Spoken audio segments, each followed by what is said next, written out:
She looked at me and said, "I don't think you understand who I am." I said, "I don't need to. Sit down." She didn't sit down. That was her first mistake. Her second mistake came 11 minutes later, and it was considerably worse. But I want to tell you about the first one because the first one set the tone for everything that followed, and because the way a person walks into a room tells you almost everything you need to know about how they're going to leave it. Her name was Vivian Colt, 41 years old. Her husband ran a private equity firm. She wore the kind of jewelry that doesn't need to announce itself and did anyway. She had come to my courtroom to dispute a $4,200 claim filed against her by a woman named Daria Okonkwo, her former housekeeper of 6 years, for unpaid wages, wrongful termination, and what Daria's filing described as the deliberate destruction of personal property. Vivian Colt had not come to settle. She had come to perform. And for the first 7 minutes, it almost worked. Daria Okonkwo arrived at 9:45, 15 minutes early. She had taken 2 buses to get to the courthouse because she didn't own a car, a fact I would learn later, not from her testimony, but from a detail in her filing about transportation costs incurred attending this hearing. She sat at the plaintiff's table with a folder she had organized herself, tabs color-coded, each exhibit labeled in handwriting that was careful and precise and slightly formal in the way that handwriting is formal when English is a second language, and the writer understands that precision is a form of respect. She had worked for Vivian Colt for 6 years. She had cleaned the house, all 4 floors of it, plus the basement gym and the detached guest suite, managed the household schedule, coordinated with the cleaning supply company, supervised deliveries, and cared for the Colt family's 2 dogs when the family traveled, which was frequently. She had been paid $18 per hour in cash every Friday without a formal contract. The cash and no contract arrangement had been Vivian's insistence, not Daria's preference. Daria had asked about a formal agreement in the first month. Vivian had said she preferred to keep things flexible. Daria had understood what flexible meant. She had accepted it anyway because the work was consistent, the rate was fair, and she needed both. 8 weeks ago, Vivian had told her she was no longer needed. Not we're letting you go with 2 weeks' notice and a reference letter. Not we're making some changes with time to find something else. She had walked into the kitchen on a Tuesday morning, looked at Daria, and said, "We've decided to go in a different direction. You can finish today." 6 years of showing up. One Tuesday morning, finished today. Daria had finished the day. Daria had finished the day. She had cleaned everything she would normally clean, completed everything she would normally complete, and left the house the way she always left it, immaculate, because that was what she did and who she was. She had also, before leaving, retrieved the plastic container she kept on the top shelf of the laundry room closet. Inside it, 6 years of handwritten time logs. Every day, start time, end time, tasks completed. She had kept them from the beginning because her mother, who had also done domestic work her entire life, had told her once, "Always write it down, because the day will come when someone says you didn't do what you did, and you need to be able to prove them wrong." Her mother had been right about that.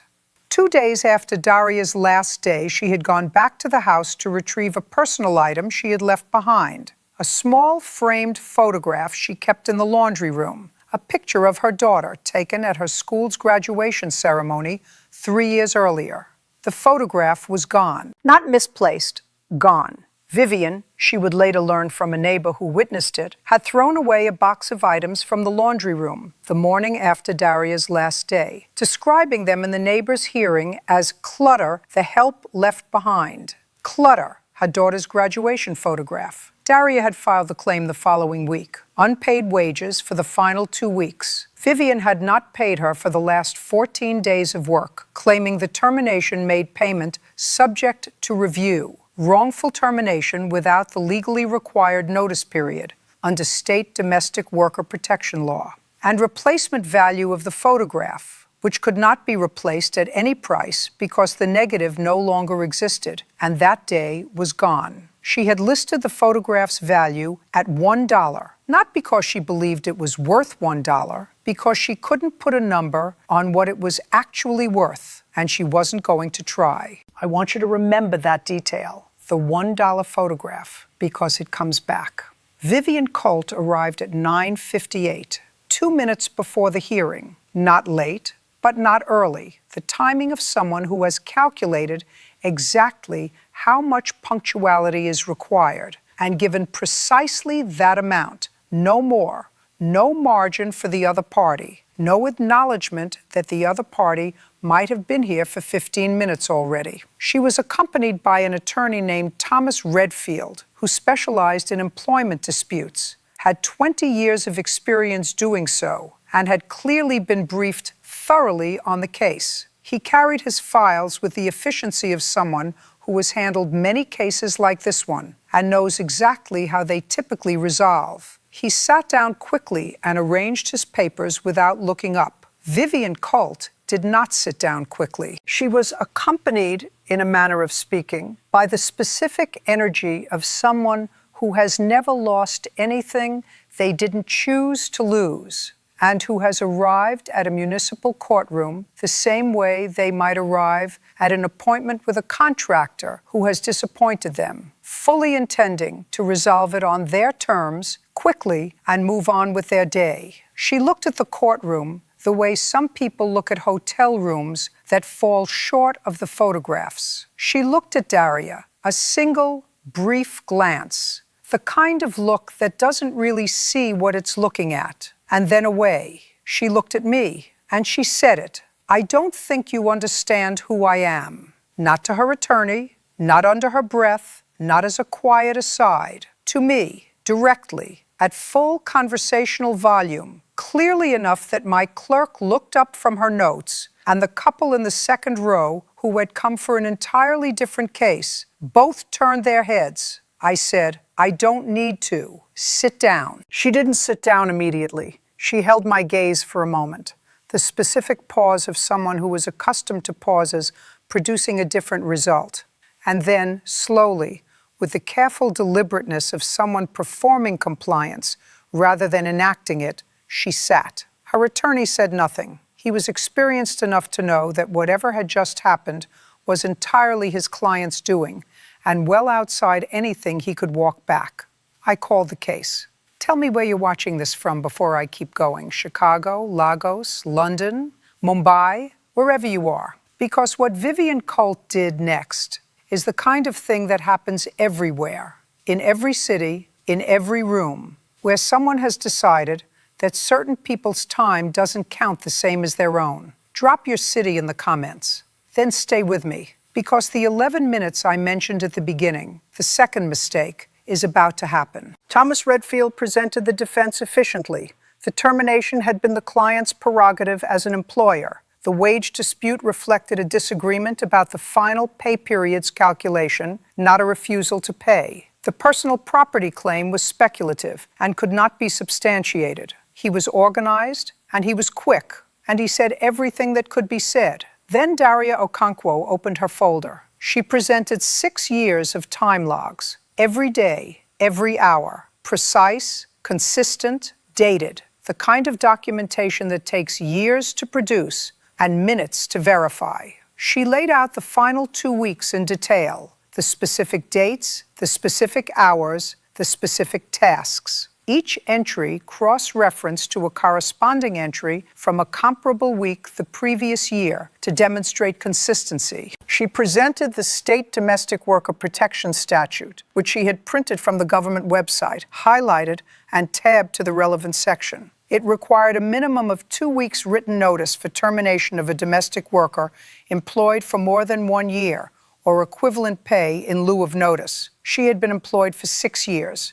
She had received neither notice nor equivalent pay. She presented a photograph of the empty shelf in the laundry room where her container had been kept, taken on the day she returned to retrieve the graduation photo and found it gone. She presented the neighbor's written statement. And then she placed the $1 line item for the photograph at the top of the damages calculation page and did not explain it. She simply placed it there and moved on. She had been speaking for 14 minutes. She had not editorialized once. I looked at Vivian Colt. She was looking at her phone, not subtly, openly. The phone was on the table, screen visible, and she was reading something on it while Daria was testifying. I said, "Miss Colt." She looked up. I said, "Put the phone away." She put it away with the specific movement of someone performing compliance while communicating that the compliance is beneath them.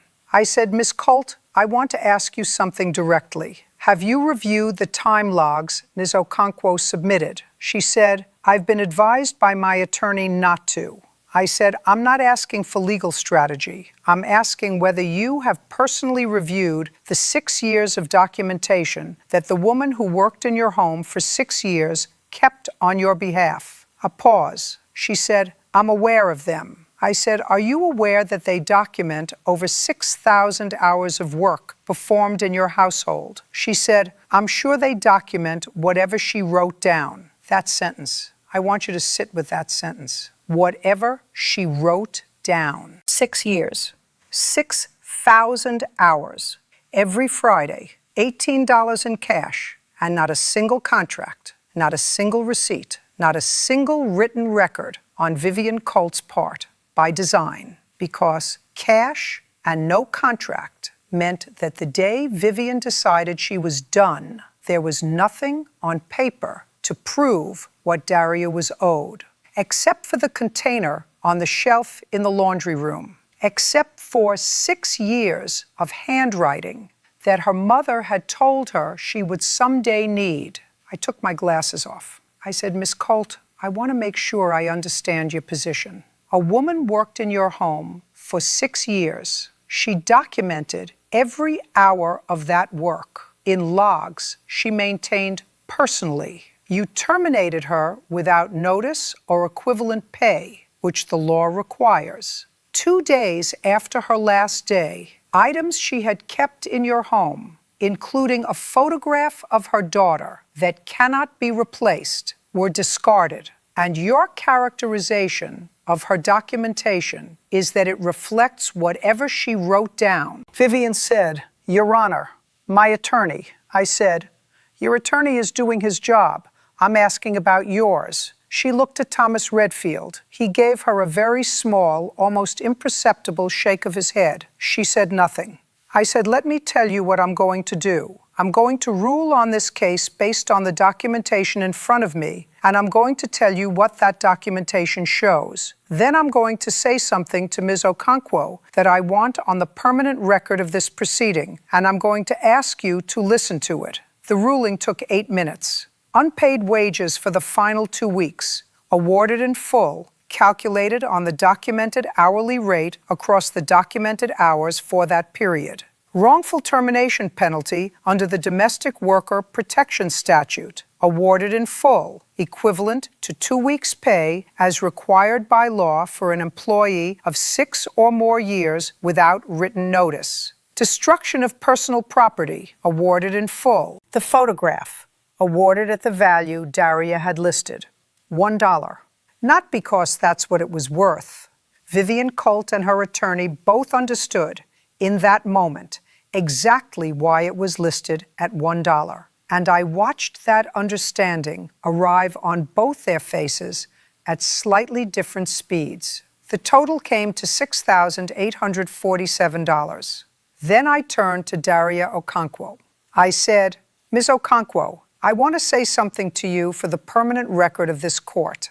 She looked at me. She had been sitting very still throughout the ruling, hands on the folder, the same composure she had maintained since she walked in. I said, "You kept records for 6 years because your mother told you to. You color-coded your tabs. You cross-referenced your final entries to comparable weeks. You printed the relevant statute, highlighted the applicable section, and brought it to this courtroom along with a neighbor's written statement and a photograph of an empty shelf." I said, "You listed your daughter's graduation photograph at $1 because you knew that no number you could name would reflect what it actually costs to lose something irreplaceable, and you didn't want to argue about numbers when the loss itself was the point. I said, that is not the documentation of someone who is desperate or dishonest. That is the documentation of someone who understood that this room would need proof and who spent 6 years making sure the proof existed.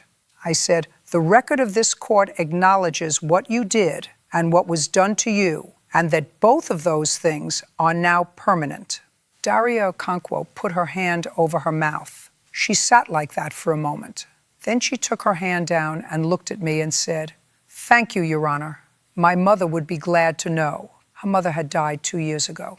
The courtroom was completely silent. My clerk was looking at her notepad. Officer Tull, my bailiff, 9 years, working beside me, was looking at the wall. A man in the second row who had come for a parking dispute had his hand pressed flat against his sternum, like something had landed there that he was holding in place. Vivian Colt was looking at the table. I struck the gavel.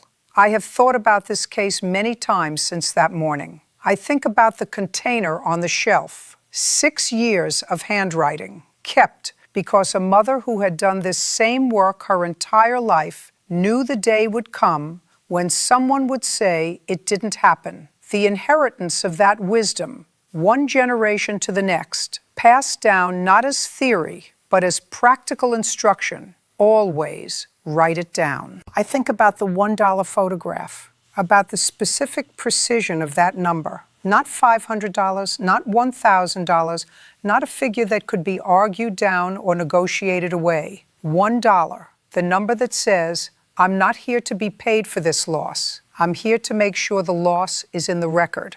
I think about what Vivian Colt said. Whatever she wrote down, I've heard a great many things in 40 years of this work, but that sentence has stayed with me in a particular way, not because it was the cruelest thing I've heard. It wasn't, not by a long distance, but because of the complete, unexamined ease of it, the total absence of any awareness that it was a remarkable thing to say, the assumption that what Daria wrote down was potentially fictional because Daria had written it, that 6 years of documentation required skepticism not because the records were inconsistent or unclear, but simply because of who had kept them. That assumption does not announce itself as contempt.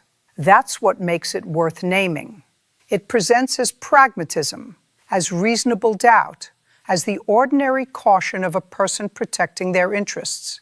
But underneath it is a belief about whose records count and whose don't, whose time is real and whose is whatever they wrote down. I think about the 2 buses.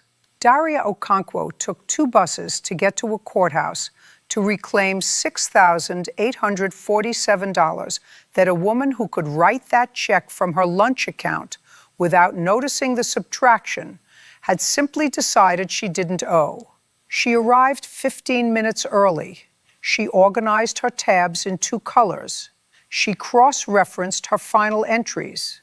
She printed the statute and highlighted the applicable section and brought the neighbor's written statement and the photograph of the empty shelf. She listed her daughter's graduation photograph at $1. She did everything right. She had always done everything right. The container on the shelf, the time logs, the careful handwriting. That was 6 years of a mother's wisdom in practice. Write it down, because the day will come when someone says, you didn't do what you did. The day came. She was ready. Now I need something from you before you leave. If you have someone in your life who does the kind of work that Daria Okonkwo does, domestic work, care work, the labor that happens inside other people's homes and is too often treated as invisible, tell them what you just heard. Tell them to write it down. Tell them that the container on the shelf, the time logs, the printed statute with the highlighted section, all of that is protection, not insurance against something going wrong. Protection for the moment when it does. And if you've made it to the end of this video, I want to know one thing. In the comments, tell me, have you ever been in a room where someone looked at you, the way Vivian Colt looked at Daria Okonkwo, where your documentation, your preparation, your 6 years of doing everything right were met with whatever she wrote down. Tell me, I read every single comment. Share this video with someone who needs to hear that a $1 line item on a damages claim can be the most powerful thing in the room. Subscribe to this channel. I have 40 years of these mornings, and I am not close to done. Daria Okonkwo took 2 buses to a courthouse. She color-coded her tabs and cross-referenced her entries. Her mother told her to write it down. This courtroom made sure it counted. It always should have.